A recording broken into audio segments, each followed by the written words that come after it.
तत्व यानी कि एलिमेंट।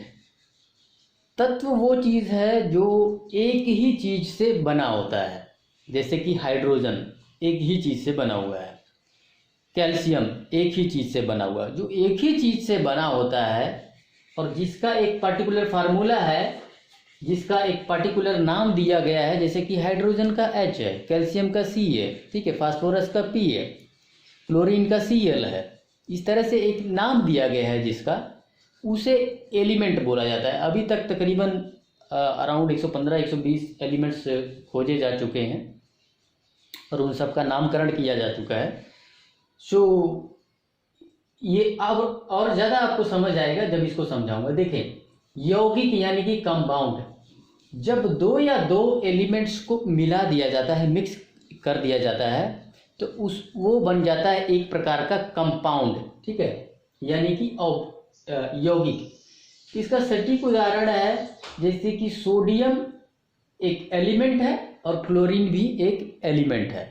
अगर हम इन दो एलिमेंट्स को मिलाएं तो बन जाएगा, ये इसका फॉर्मूला है, सोडियम क्लोराइड बन जाएगा। यानी कि दो एलिमेंट्स को अगर आप मिक्स कर दें तो वो बन जाएगा, क्या बन जाएगा, कंपाउंड यानी कि यौगिक। अब इसका एक सटीक उदाहरण और मैं आपको दे दूं, जैसे कि पानी में दो तत्व है, दो एलिमेंट है।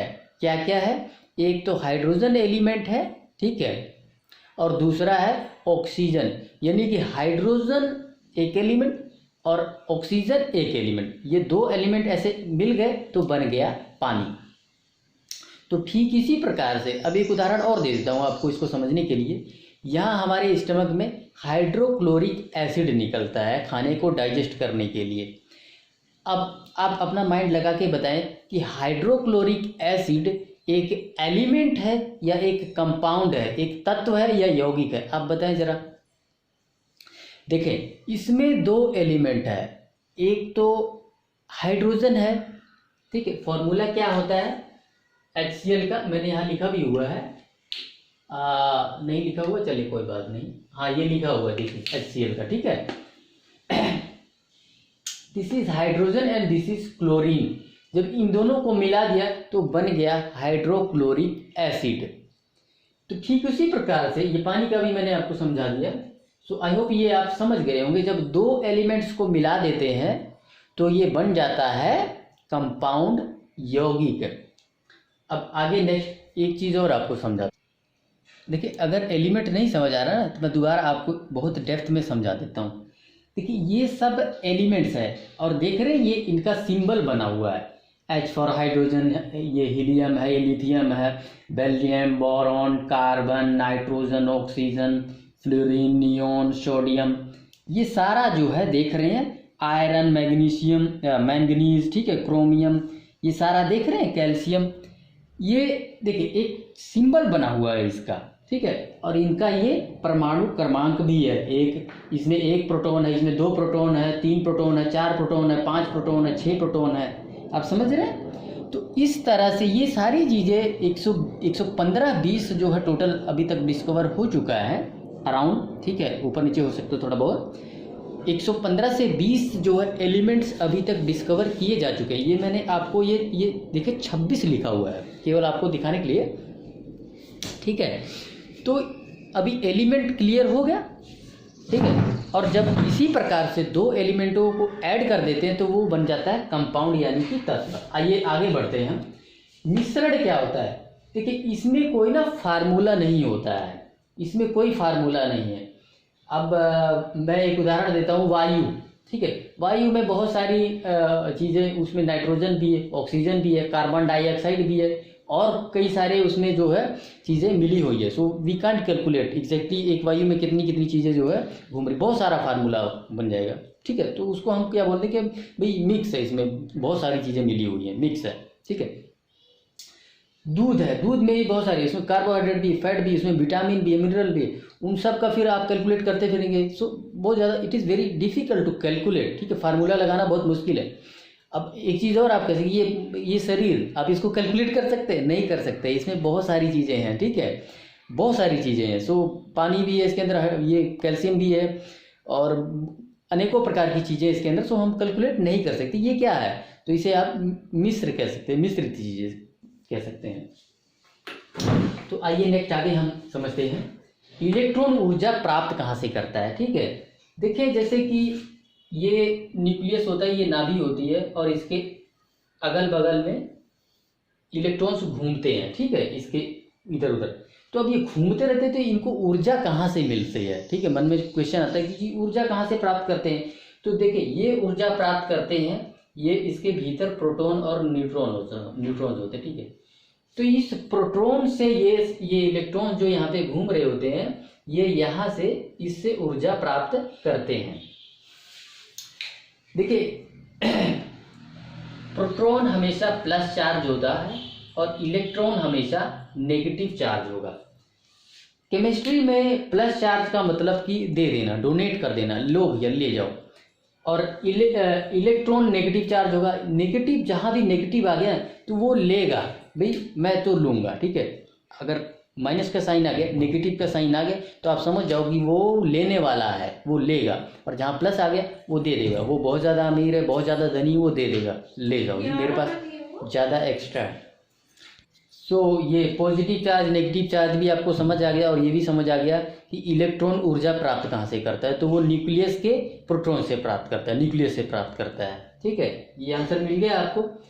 अब कई बार क्या होता है ना, ये जो इलेक्ट्रॉन्स होते हैं, ये छटक के इधर उधर भाग जाते हैं। ये कभी कभी ये दूसरी कक्षा है, ठीक है, इस वाली कक्षा में आ जाते हैं, या इस वाली कक्षा में आ गए ये। ठीक है, तो जब इलेक्ट्रॉन यहाँ से यहाँ भाग के आता है, ऊपर वाली कक्षा से निचली कक्षा में आता है, तो अपनी ऊर्जा को ये खो देता है। ठीक है, ऊर्जा ये इसकी कम हो जाती है। लेकिन वहीं ऐसा भी होता है इसके अपोजिट, कोई इलेक्ट्रॉन यहाँ निम्न कक्षा में है, ये ऊपर वाली कक्षा में आ जाए या उससे भी ऊपर आ जाए, तो उसकी ऊर्जा जो है बढ़ेगा।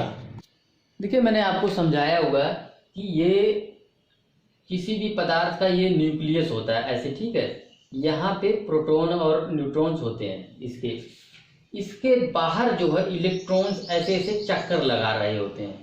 ठीक है, ठीक है, तो ये कक्षा हो गई, यहाँ चक्कर लगा रहे हैं इलेक्ट्रॉन।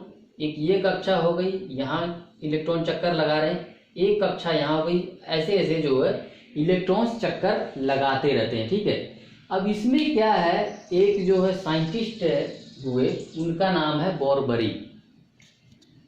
उन्होंने एक नियम दिया कि देखो भैया, पहली जो कक्षा है, ये पहली वाली जो कक्षा है, इसमें 2 ही इलेक्ट्रॉन रह सकते हैं, 2 से ज़्यादा नहीं रह सकते। यानी कि कोई भी पदार्थ है, उसका न्यूक्लियस है, उसके ऊपर बाहर जो एक लेयर जिसमें घूम रहा है, उसमें 2 ही इलेक्ट्रॉन रह सकता है, उससे ज़्यादा नहीं रह सकता। अब उसके बाहर दूसरी कक्षा जो है, दूसरा का जो चक्कर है, उसमें वो कहते हैं कि जी इसमें 8 इलेक्ट्रॉन रह सकते हैं। ठीक है, ऐसे ऐसे 8 इलेक्ट्रॉन, सॉरी इसमें लग गया, 8 इलेक्ट्रॉन रह सकता है, यानी कि दूसरी कक्षा में। ठीक है, अब फिर वो कहते हैं कि उससे बाहर वाली जो कक्षा, इसके और बाहर चले जाओ, तो वहाँ पे ऐसे ऐसे करके आप 18 इलेक्ट्रॉन बना दो, 18 इलेक्ट्रॉन ये कहते हैं जी रह सकता है। अब इसका फार्मूला क्या है, उन्होंने बताया कि इसका जो फार्मूला है, देखो पहली कक्षा में जो है का ये फार्मूला है। ठीक है, ये दिस इज एन, ये कक्षा को दर्शा रहा है। ठीक है, एन जो है कक्षा को दर्शा रहा है। तो भाई पहली कक्षा तो ये पहला, ठीक है, और ये दूसरा, ठीक है, और ये तीसरा। ये क्या चीज़ है, अब इसको आप कैलकुलेट कर सकते हैं। देखिए 2 इंटू कक्षा, ठीक है,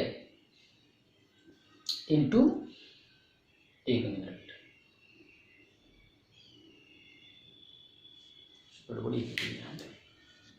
हाँ देखिए 1 इंटू 1, ठीक है, तो ये कितना हो गया जी, 2 हो गया। अब अगला बढ़ते हैं हम, 2 2 2 और 2, तो 2 दूनी 4 दूनी 8 हो गया। ठीक है, अब अगला ये तीसरे का कैलकुलेट करते हैं, 2 into 3 into 3, 1 minute, sorry 3 Trika 9 दूनी 18, अगला 4 चौक 16 दूनी 32, 50 25 मल्टीप्लाई बाय 2 50, ठीक है। 6 36 दूनी 72, 7 7 49 दूनी 98, इसी तरह से कर सकते हैं, ठीक है। यानी कि 1 का 1, 2 दूनी 4 दूनी 8, 3 त्रिका 9 दूनी 18, 4 चौक 16 दूनी 32, ठीक है। 50 25 दूनी 50। तो ये समझ आया कि जी बोरबरी जी कहते हैं कि पहली कक्षा में 2 रह सकता है, अगली कक्षा में 8 रह सकता है, और उससे अगली कक्षा में 18, और उससे अगली कक्षा में 32 न्यूट्रॉन जो है रह सकते हैं।